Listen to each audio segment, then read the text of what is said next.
राष्ट्रीय अध्यक्ष आली जनाब अखिलेश यादव साहब की प्रेस कॉन्फ्रेंस होने जा रही है। थोड़ी देर आप लोग खामोशी बनाए रखें प्लीज। मैं अपने समाजवादी पार्टी के संगठन के हमारे राष्ट्रीय अध्यक्ष आदिक कादी साहब, प्रदेश के अध्यक्ष शकील और उनके सभी सहयोगी साथियों को, संगठन के पदाधिकारियों का बहुत बहुत धन्यवाद और आभार प्रकट करता हूं। समाजवादी पार्टी का बहुत महत्वपूर्ण संगठन है और संगठन में जो हमारी आपकी बातचीत हुई है, एक दूसरे ने जो सुझाव दिए और कुछ साथी लिख करके भी देके जाएंगे, हम समाजवादी पार्टी के लोग उन तमाम सुझावों को अमल करेंगे। उन सुझावों के लेकर के हम पार्टी के लोग उनको कार्यक्रम भी बनाने का काम करेंगे। मैं धन्यवाद देता हूं अपने संगठन के लोगों का कि जिन्होंने ये संकल्प लिया है कि अपनी वोटर लिस्ट को सुधारने का काम करेंगे। भारतीय जनता पार्टी की साजिश, षड्यंत्र और समय समय पर जो लगातार चुनाव में धांधली करते हैं, उस धांधली को रोकने के लिए, अपनी वोटर लिस्ट को ठीक करने के लिए हम लोग गांव में, गली में, मोहल्लों में जाकर के अपने साथियों के जिनके वोट छूट गए हैं उनके बनवाएंगे। और जो फर्जी वोट भारतीय जनता पार्टी ने बनवा रखे हैं, कोई बूथ ऐसा भारतीय जनता पार्टी का नहीं है जिसमें फर्जी वोट उन्होंने बनाए हों। उन वोटों पर भी आपत्ति करने का काम हम मिलकर के करेंगे। सोने का भाव 1 लाख से ऊपर चला गया है। सोने का भाव 1 लाख रुपए से ऊपर पहुंच गया 1 तोला। यह है भारतीय जनता पार्टी का सबका साथ सबका विकास। आप सोचिए, गरीब परिवार में अगर कोई शादी हो तो अपने परिवार की बेटी के लिए एक सामान भी खरीद करके गरीब परिवार का सदस्य नहीं दे सकता। उसके माँ बाप, पिता अगर कुछ देना चाहेंगे तब भी नहीं दे पाएंगे। और लगातार ये सरकार कह रही है कि हम विकसित भारत बनाएंगे। इनके विकसित भारत का सपना क्या है? आखिरकार हम विकसित भारत किसको बोलेंगे?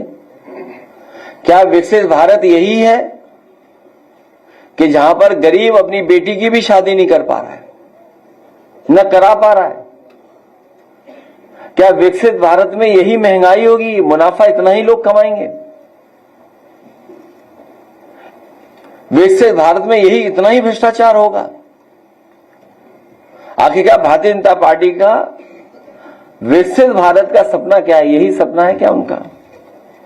और फिर हम धन्यवाद देना चाहते हैं एक बहुत प्रतिष्ठित न्यूज चैनल का, जिन्होंने कम से कम सत्य को सामने लाने का प्रयास किया। जो लोग ये दावा करते थे कि कुंभ में 37 लोगों की जान गई है,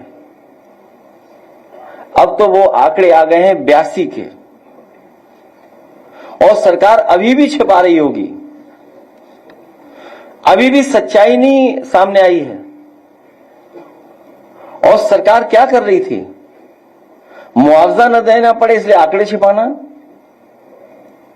और वो लोग कुछ दावा न करें, मुआवजे की मांग न करें, उसके लिए घर घर जाकर के पैसे दिए गए। आखिरकार ये पैसे किसने दिए थे जो दिए जा रहे थे? आखिरकार कुंभ में जिन लोगों की मृत्यु हुई है, मृत्यु के बाद जो सरकार ने मुआवजा तय किया था, आखिरकार कैश कौन देने जा रहा था? ये कैश किसका था? और अगर वो नहीं दे पाए वहां पहुंच करके उस परिवार में, तो आखिरकार वो नकदी वापस किसको मिल गई? जो लोग ऐसे पवित्र काम में झूठ बोल सकते हैं, वो किसी भी आंकड़े में झूठ बोल सकते हैं। इसलिए जहां हमें वोटर लिस्ट के लिए सावधान रहना है, वहीं आने वाले समय में सेंसस भी होने जा रहा है, अब तो तारीख भी आ गई है। हम सब मिलकर के और सब लोगों को मिलकर के उसके लिए भी सावधान रहना पड़ेगा, पता नहीं कौन से आंकड़े सरकार दे दे, क्योंकि भारतीय जनता पार्टी के आंकड़ों पर किसी को भरोसा नहीं है। जो बुनियादी सवाल हैं, किसान की तरक्की, खुशहाली, उसकी आय दोगुनी होना, हर फसल की कीमत मिल जाना, किसान की जरूरत की चीजों को सस्ता उपलब्ध कराना, समय पर उपलब्ध कराना, सरकार का कोई ध्यान नहीं उस तरफ। बड़े पैमाने पर बेरोजगारी है, बड़े पैमाने पर। इन्होंने रोजगार और नौकरी के सर्टिफिकेट नहीं दिए हैं। सच्चाई यह है कि 8 साल के लखनऊ और दिल्ली के काम करने के तरीके ने, आर्थिक नीतियों ने बड़े पैमाने पर बेरोजगार बनाने का काम किया है। पढ़े लिखे नौजवानों को बेरोजगार बना दिया। सही तरीके से काम होता तो करोड़ों लोगों को नौकरी मिल जाती।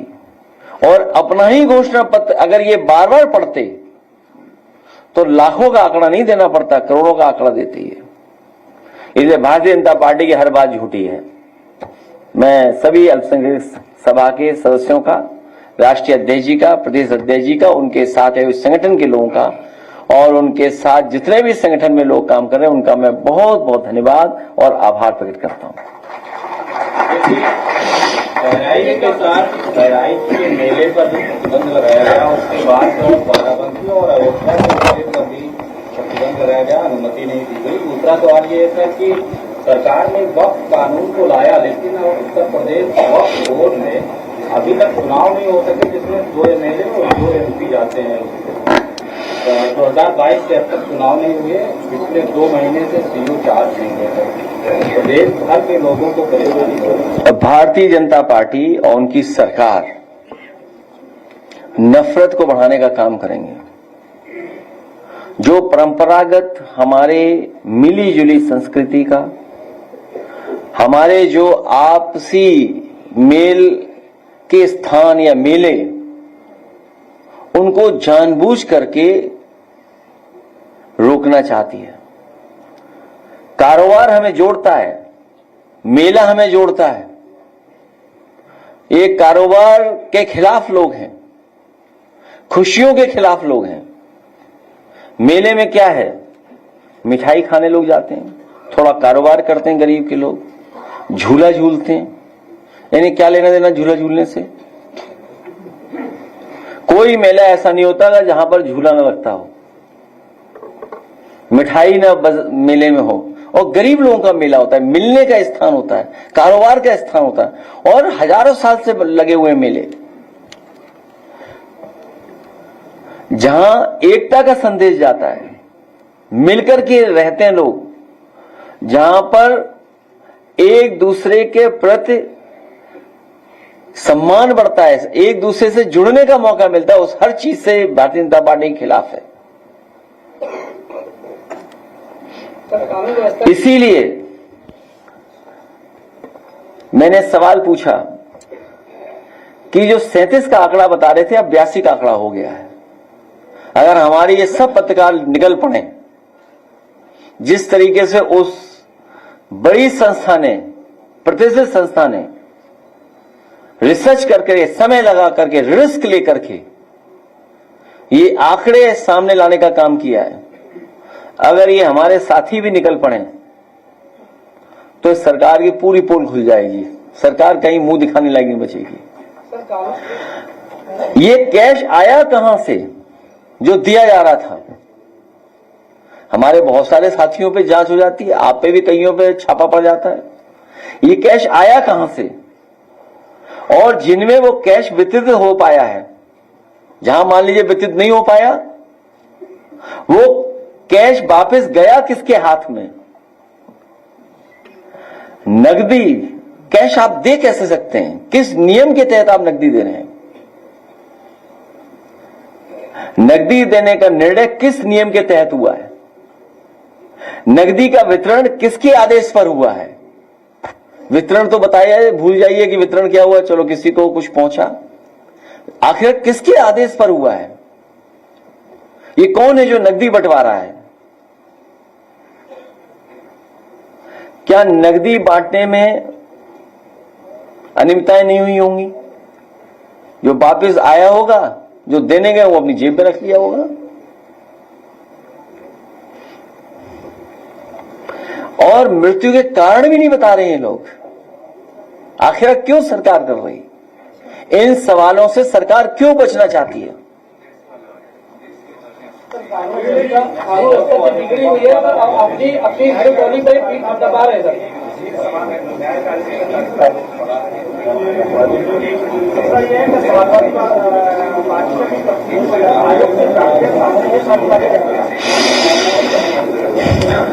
हम लोग पार्टी की तरफ से जो जानकारी मिलेगी उसको पत्र के माध्यम से भेज देंगे।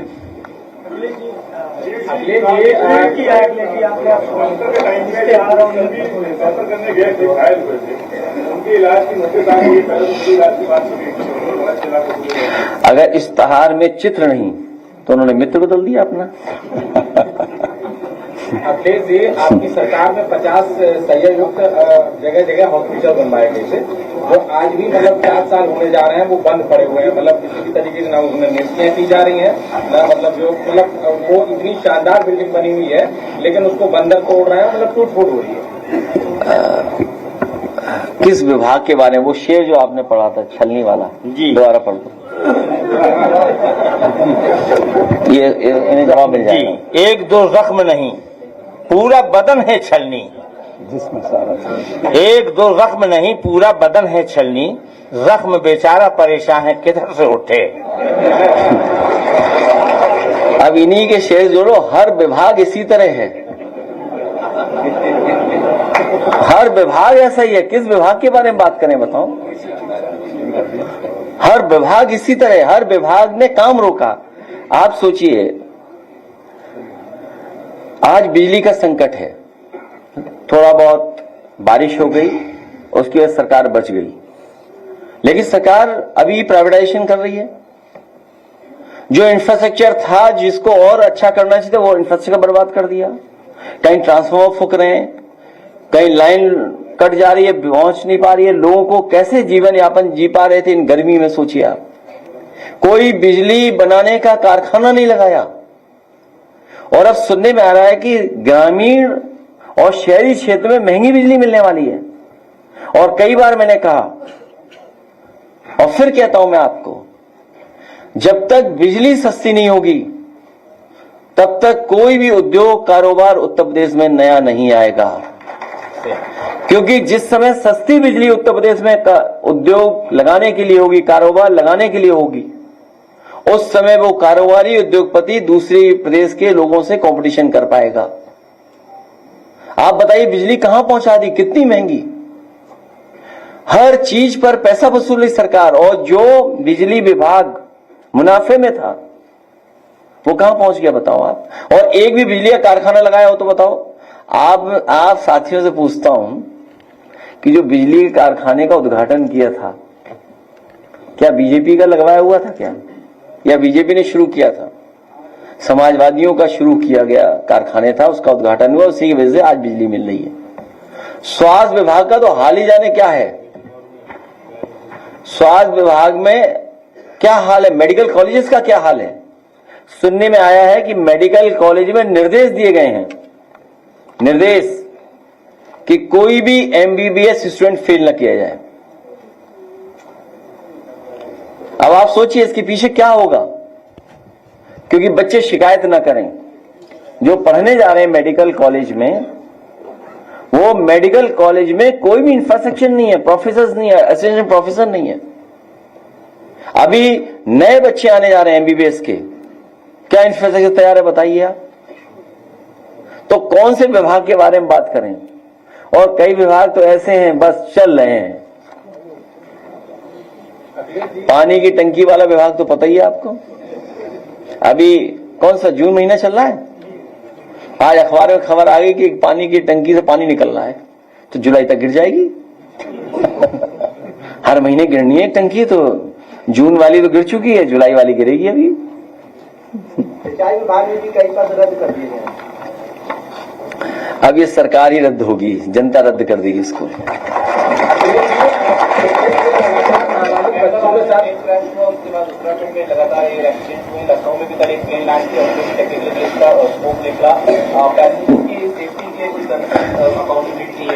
मैं कोई एक्सपर्ट नहीं हूं, लेकिन इसमें एक्सपर्ट्स की राय और सरकार को नियमों का पालन, मानकों का पालन कराना चाहिए,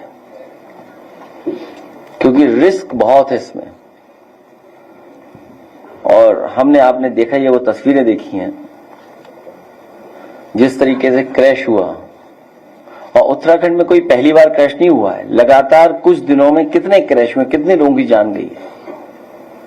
आखिर मानक और नियम का पालन कौन कराएगा?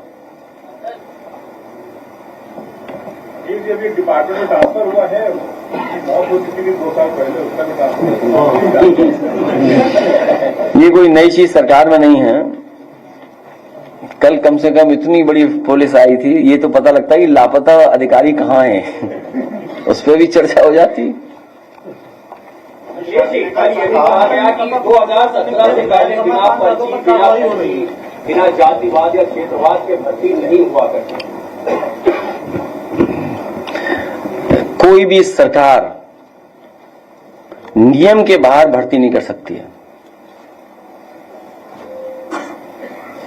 कोई भी सरकार नियम और नियम के बाहर भर्ती नहीं कर सकती। ये आरोप इसलिए लगाते हैं कि अगर हम लोग संख्या पूछना चाहें कि इतनी भारी संख्या बता रहे हैं आप, इसमें पीडीए की गिनती क्या है? पीडीए की हकमारी कौन कर रहा है? इस भर्ती में पीडीए की हकमारी किसने की? पीडीए की आंकड़े बता दे सरकार। कोई सवाल न पूछे, इसलिए ये केवल इनका प्रोपेगेंडा है। भारतीय जनता पार्टी से अच्छा प्रोपेगेंडा कोई नहीं कर सकता। कम से कम ये तो बता देते कि उत्तराखंड में खजाना किसका लूटा गया। एक आईएएस लापता है बंटवारे को लेकर के, और सुना है कि किसी को इस्तीफा देना पड़ा था आपके विभाग के, किसी एक आपके ही विभाग के किसी सलाहकार को, क्या बोलेंगे उसको, क्या हिंदी में क्या बोलेंगे, हाँ एडवाइजर, सलाहकार को इस्तीफा देना पड़ा था। और सोचिए इस्तीफा कब देना पड़ा? जब मुख्यमंत्री कार्यालय के लोग जमीनों का काम कर रहे थे। जमीनों का मामला निकला। जो उनके मालिक थे, पार्टनर, कहां भागे हुए हैं बताएं आप, क्या नाम है उनका, सोचिए आप। तो ये बातें कौन याद दिलाएगा?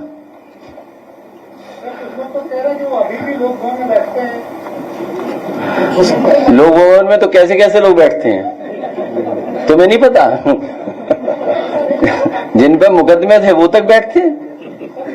इसीलिए लोक भवन में बैठे हुए लोगों को हटाना है। एक आरोप आपकी सरकार में लगता था कि आपकी सरकार में 4.5 मुख्यमंत्री हैं। इस सरकार में भी कई मुख्यमंत्री दिख रहे हैं। ब्राह्मण का होगा तो एक साहब आ जाएंगे, ओबीसी का होगा तो एक साहब आ जाएंगे। इस पर भी क्या खामोश रहती है? देखिए सब, मैं धन्यवाद देता हूं कि आप तो बोल रहे हो। एक का बोलना ही बहुत है। इनकी सरकार में कहां क्या हो रहा है आपको खुद पता है, कैसे क्या हो रहा है। Multi state cooperative society act जो है 2022 से लागू है। मैं किसी भी पक्ष के नेता का आज तक ध्यान नहीं सुना, वो लागू भी हो गया, काम चल रहा है, लेकिन किसी भी पक्ष के नेता का ध्यान। तो मैं इस पे स्टडी कर करके और अपने विधायकों से कहूंगा पूरी जानकारी कर करके, और आप भी ब्रीफ कर देना हमें कर दो। नहीं, ब्रीफ तो करना ही पड़ेगा ना कि क्या आपत्तियां हैं। और आपको बहुत मोटी बात बता दूं, हर इंस्टीट्यूशन को, जो इंस्टीट्यूशन इंडिपेंडेंट है, हर इंस्टीट्यूशन को ये कंट्रोल करना चाहते हैं। चाहे कोऑपरेटिव सोसाइटी का हो, चाहे कोई भी हो, हर एक का कंट्रोल भारतीय जनता पार्टी खुद चाहती है। उसी के तहत सब फैसले सरकार लेती है। जितने भी एक्ट में परिवर्तन आया है, नियमों में परिवर्तन आया है, कंट्रोल उनके हाथ में चला जाए, उसी के लिए परिवर्तन लेकर के आए। अखिलेश जी, आजमगढ़ में आपके जो विधायक है रमाकांत यादव जी की संपत्ति को प्रूव कर लिया था। सारा तो फेडरल स्टेट पर वर्क हो रहा है इस कानून से। पंचायत राज से खत्म हो रहा है अगर स्टडी करोगे सर, और राज्य सरकार को कोई राइट नहीं बचेगा इसके बाद। मैं आपसे सहमत हूं और इसीलिए उन्होंने किसके हाथ में दे दिया है, और उनके हाथ में जाने से कई स्टेट के लीडर्स को भी कंट्रोल कर लेंगे, कई स्टेट के। तो जो कोऑपरेटिव था, जो गरीब लोग, किसान के और आम लोगों के लाभ के लिए, किसान के लाभ के लिए जो स्ट्रक्चर क्रिएटेड था, कोऑपरेटिव सोसाइटी बनी थी, उसको पूरा खत्म करना चाहते हैं और पूरा कंट्रोल ले रख करके कभी समय बढ़ाना, कभी नियम बढ़ाना, कभी समय कम कर देना। 10 लाख टैक्स बन रहे हैं और 5 लाख के करीब बन चुके हैं। 10 लाख के बन रहे हैं, हर गाँव में बनेगा तो क्या होगा वो सब देखना है। इसलिए सरकार हटाना बहुत जरूरी है।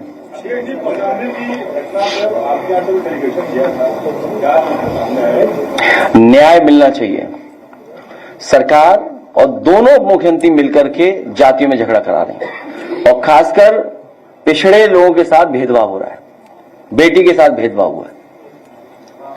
तेलंगाना गवर्नमेंट ने एक मूवी को बेस्ट फिल्म का अवार्ड दिया है। मूवी में पोर्ट्रे किया गया है कि हैदराबाद का जो हिस्ट्री थी उसको पूरे गलत तरह से पोर्ट्रे किया गया है। पूरी मुस्लिम कम्युनिटी को उसमें विलेन के रूप में दिखाया गया है और तेलंगाना की कांग्रेस गवर्नमेंट उस फिल्म को बेस्ट फिल्म का अवार्ड दे दिया है। मैंने ना फिल्म देखी ना मुझे जानकारी है।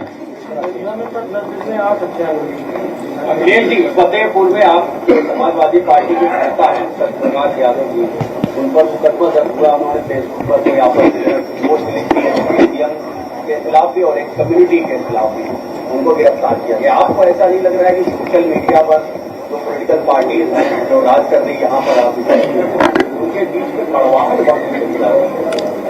क्या कर रहे हैं आप? कड़वाहट बढ़ रही है। लड्डू दो वहां पहुंचाने सरकार के पास। देखिए, सरकार के लोग कुछ भी कह सकते हैं, सरकार के लोग कुछ भी कह सकते हैं, हर आजादी है। यहां जितने लोग बैठे हैं मीडिया के बारे में जानते हैं, सोशल मीडिया में जो लोग बैठे हैं वो जानते हैं, और बीजेपी के लोग फंड कर रहे हैं। और दुख की बात तो ये है कि उसमें नकली लोग बैठे हुए हैं। अगर आप उनके आईडी चेक करोगे तो कई नकली भारतीय जनता पार्टी ने पैसे से बैठाया हुआ होगा। क्या आपको इनको गाली देनी है, इनको गाली देनी है, और जाति के हिसाब से किसका क्या नुकसान हो सकता है, धर्म के आधार पर किसका कैसे कहा जाए, ये सरकार पैसा देके काम करवा रही है। और अगर कोई सच बोल दे, अगर उनके खिलाफ कोई बोल दे तो उस पर एफआईआर दर्ज हो जाएगी। एक बहुत गरीब नौजवान यहां पर आया था प्रतापगढ़ का, दिल्ली की मुख्यमंत्री ने कुछ कहा था हमारे बारे में, उसको सहन नहीं हुआ, उसने टिप्पणी कर दी, कुछ उसने भी लिख दिया। तो बताइए, वहां के पुलिस कप्तान, सीओ, एसओ सब जेल भेजने में तैयार। हमारे जितने अल्पसंख्यक के साथी बैठे इनके खिलाफ न जाने क्या क्या लिखा जाता है, बीजेपी लिखवाती है। ये सब जानते होंगे जहां बैठे लोग हैं, बीजेपी लिखवाती है। और अगर ये लोग कुछ लिख दें, जवाब दे दें, तो एसओ साहब आ जाएंगे एकदम पकड़ने। तो अगर सत्यप्रकाश यादव या जो भी, मैं जानता नहीं हूं किसने लिखा है, क्या लिखा है, अगर क्या लिखा है पढ़ दो तो हम और आगे बात बढ़ा दें। क्या लिखा है पढ़ दो तो हम बात आगे बढ़ा दें, या व्हाट्सएप पे भेज दो ना, हम पढ़ लेंगे। मुकदमा भी हो चुका है तो क्या हो गया, मुकदमा हो गया तो क्या, हम और आप बात ही कर सकते हैं, उसमें क्या है। प्रेस पे थोड़ी मुकदमा है, और तुम पे तो कभी नहीं मुकदमा होगा। अरे तुम पे मुकदमा हो जाएगा तो छोड़ दो, भूल जाओ। ये पढ़ें या गाएं, इन पे मुकदमा नहीं हो सकता। अरे बताओ ना क्या लिखा है, हम तो जान जाए, प्रेस में इतनी बात हो रही है तो। जाति के खिलाफ लिखा। अच्छा, हमारी जाति के खिलाफ कितना वो लिखते हैं बताओ, हमारे लोगों से लिखवाते हैं। एक फर्जी आदमी है दूसरे स्टेट में, हमारी तस्वीर कैसे बनाता है आप बताओ, हम दिखवाएं? वो बीजेपी का है, एफआईआर लिखा दो मुख्यमंत्री पे। एक काम करो, उसका पेज जरा खोल दो, एक हरियाणा वाले का खोलिए पेज जरा। अगर उस पर एक कार्रवाई हो जाए तो बता दो हमें, दिखाइए जरा, उसको भी फेमस कर दें। हैं? नहीं, पैसा कौन दे रहा है, नकदी कौन दे रहा है? तो ये गरीब कार्यकर्ता भावना में आके कुछ कह देता है, लिख देता है, तो उसे जेल भेज दे गया पुलिस से। अभी लो, तो टेक्नोलॉजी है, वो तो आप भी जानो क्या क्या बनाता है वो फोटो हमारी, बताइए। सब जानते हैं लोग। और पैसा कौन देता है? दिल्ली का एक मंत्री है, वो पैसा देता है। इतना अब इन्हें कितना गुस्सा आता है, बस पूछो इन लोगों से, क्या करें बताइए? गुस्सा है तो क्या करें? नहीं, बिल्कुल नहीं एफआईआर कराएंगे। बहुत हम लोग शरीफ लोग हैं, कुछ नहीं करेंगे। केवल लड्डू खिलाएंगे बस। नहीं लड्डू खिलवाएंगे। अब वो पता नहीं मुझे। नहीं, आप सोचिए ना, पैसे देके ये बहुत सारे लोग हैं, आप लोग खुद जानते हो एजेंसी वाले लोगों को। भाई एजेंसी वालों को कितना पैसा दिया रहा है? अब कंपनी का नाम मत बुलवाओ मुझसे। मैं हालांकि एक अखबार ने जो स्टिंग ऑपरेशन किया था, आप बताइए किसी पर कार्रवाई हुई क्या? हमारे खिलाफ प्रचार कराने के लिए, वो जो एक खिलाफ प्रचार कराते हैं हमारे लिए, हाँ, तो सोचिए कितने लाख रुपए, कितने, और नाइजीरिया से अकाउंट ऑपरेट हो रहा था। और कौन पैसा दे रहा था? बीजेपी वाले पैसा दे रहे थे। अरे मुख्यमंत्री जहां पैसा देगा क्या कर लोगे आप? उनकी ऑफिस पैसा दी, क्या कर लोगे आप? जो काम अगर उनकी देख रेख में हो तो क्या कोई कुछ कर लेगा? इसीलिए ये सब बैठे हुए सगा हटाने के लिए। ऐसा हटेगी बीजेपी इस बार, पता नहीं लगे बीजेपी कहां चली गई। आया नहीं अभी तक पेज उसका, छोड़िए मत दिखाइए पेज, वो सब जानते हैं। इसलिए प्रेस के लोगों का बहुत धन्यवाद। वो आजमगढ़ में रमाकांत यादव जी की संपत्ति को कुर्क किया गया है और पूरे में इस बात की चर्चा है कि लगातार जो सरकार है, जो प्रशासन है, पीडीए के विधायकों को इस तरह कार्रवाई। जाहिद बेग, इरफान सोलंकी, मोहम्मद आजम खान साहब, प्रजापति, रमाकांत यादव, और कितने नाम बताऊं मैं? देखिए क्या बनाया मेरा, बताइए, आप बताइए। आप इस पे कोई एफआईआर नहीं होगी। इससे खराब तो नहीं लिखा होगा ना सत्य प्रकाश ने? सेव तो आपने कर ही लिया है।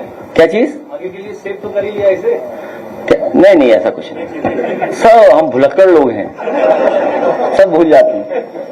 एक नहीं, न जाने क्या क्या बनाता है, सोचिए आप। और ये बीजेपी वाले करवा रहे हैं, सोचिए आप।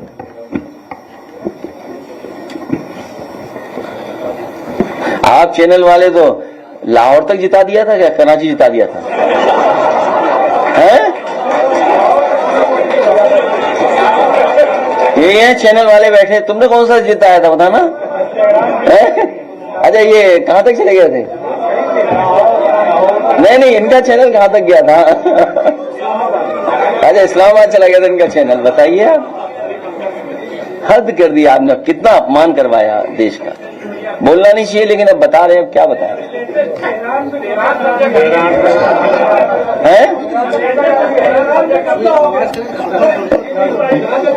इन्हीं का चैनल था। कैसे चैनल हो बताओ यार। ये देश के साथ खिलवाड़ न करें चैनल वाले लोग। हालांकि हमारे दुश्मन नहीं है, बन जाएंगे चैनल वाले। भाई हमारा सहयोग करो सगा बनाने में।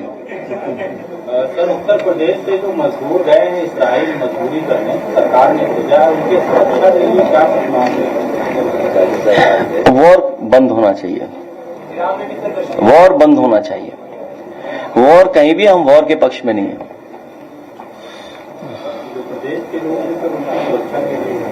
भारत सरकार से कहेंगे, और आपके माध्यम से मैं कहूंगा कि जो भारतीय लोग, हिंदुस्तानी लोग ईरान में हैं या और जगह हैं, उनको पूरा सुरक्षित वापस लाए भारत सरकार। जी, नाबालिग बच्ची के साथ लगातार रेप की घटनाएं सामने आ रही है, जिसमें लखनऊ में भी मेट्रो के नीचे जो बच्ची के साथ रेप हुआ, कानपुर है और कौशाम्बी भी है, लखनऊ, हापुड़, बस्ती, तमाम ऐसी जगह है जहाँ नाबालिग बच्ची के साथ रेप किया जा रहा है। मतलब इसमें क्या कहें? पुलिस अपना काम नहीं कर रही है। जो पेट्रोलिंग और जो समय समय पे काम करना चाहिए वो नहीं काम कर रहे हैं। सरकार को जो जागरूकता है, समझदारी का काम करने से सरकार नहीं काम कर रही। चलो, प्रेस के लोगों का धन्यवाद। मैं माला का है धन्यवाद देता हूं। अभी नारे मत लगाना, गलती से आप लोगों को बुला लिया, नहीं बुलाना चाहिए था, लेकिन कार्यक्रम था इसलिए बुला लिया था। नारे मत लगाना कोई भी। मैं अपने प्रेस के साथियों का धन्यवाद देना चाहता हूं। आज के दिन समाजवादी पार्टी के कार्यालय में हम लोग पूर्व में रहे उत्तर प्रदेश के गवर्नर, उत्तराखंड के गवर्नर अजीत कुरैशी साहब का कार्यक्रम बड़े पैमाने पे उनके सभी सहयोगी साथी आकर के मनाना और करना चाहते थे, लेकिन क्योंकि जिस तरह की घटना हुई है कश्मीर में, उसकी वजह से हम लोगों ने कार्यक्रम कोई बहुत बड़ा नहीं किया और कार्यक्रम को शॉर्ट में ही खत्म कर दिया। क्योंकि जो घटना हुई है वहां, जो शहीद हुए टूरिस्ट, बहुत दुखद है। जो तस्वीरें आ रही हैं, जो वीडियो आ रहे हैं, जो YouTube के माध्यम से, सोशल मीडिया के माध्यम से या मेन स्ट्रीम के मीडिया को लेकर के भी जो वीडियो आ रहे हैं, बहुत गंभीर विषय है। इसलिए समाजवादी पार्टी ने और हम सब ने मिलकर तय किया है कि जो ऑल पार्टी मीटिंग होने जा रही है दिल्ली में, उसमें समाजवादी पार्टी के राष्ट्रीय प्रमुख महासचिव जी शामिल रहेंगे, वही मीटिंग में रहेंगे और हमारी समाजवादी पार्टी का जो पक्ष है उसी मीटिंग में हम लोग रखेंगे अपने और सुझाव भी। ऐसी घटना की हम लोग निंदा करते हैं। सरकार कड़ी से कड़ी कार्रवाई करे ऐसे आतंकवादियों के खिलाफ, क्योंकि आतंकवादियों का कोई धर्म नहीं होता। आतंकवादी किसी धर्म के नहीं होते। उनका मुख्य मकसद यही है कि डर पैदा करना, टेरर पैदा करना और देश और प्रदेश का कारोबार को रोकना, वहां के लोगों को तकलीफ पहुंचाना, वहां के लोगों को परेशानी पहुंचाना। जिस तरह हम लोग देख रहे हैं, पूरे देश में उसके खिलाफ गुस्सा है जो घटना हुई है। हम अपनी पार्टी की तरफ से राष्ट्रीय प्रमुख महासचिव आदरणीय रामगोपाल यादव जी, वो ऑल पार्टी मीटिंग में समाजवादी पार्टी की तरफ से जो सुझाव होंगे उस मीटिंग में रखेंगे। अगले की ये जो घटना घटी है, इसमें अवसर में जो है आपदा में अवसर ढूंढती है बीजेपी, और उसने एक तस्वीर जो वीडियो है उसको डाला है और निहायत अफसोस तस्वीर है, उसको डाल के वो चुनावी मुद्दा बनाना चाहती है। बिहार में जो है जाके उन्होंने कहा कि हम पुलवामा को के ऊपर कहा, उसके ऊपर कहा, फिर अभी फिर जाके कहा। किसी भी पॉलिटिकल पार्टी को ऐसी घटना से राजनीतिक लाभ नहीं लेना चाहिए, क्योंकि ये देश का सवाल है, हमारे पूरे हिंदुस्तान, भारत, इंडिया का सवाल है। यहां के लोग मिलकर के, साथ रह करके दुनिया के बराबर चलना चाहते हैं। ये सुझाव भी हमारी पार्टी की तरफ से होगा कि जिस तरीके से सोशल मीडिया पर टारगेटेड और एनिमेशन के साथ साथ पॉलिटिकल पार्टी के लीडर्स भी कि समाज में कैसे जहर घोलें या किसी लीडर के बारे में कितना गलत कह सकते हैं या तस्वीरें बनाने की बात, अगर वो भी चल रहा है तो ये भारत सरकार की जिम्मेदारी है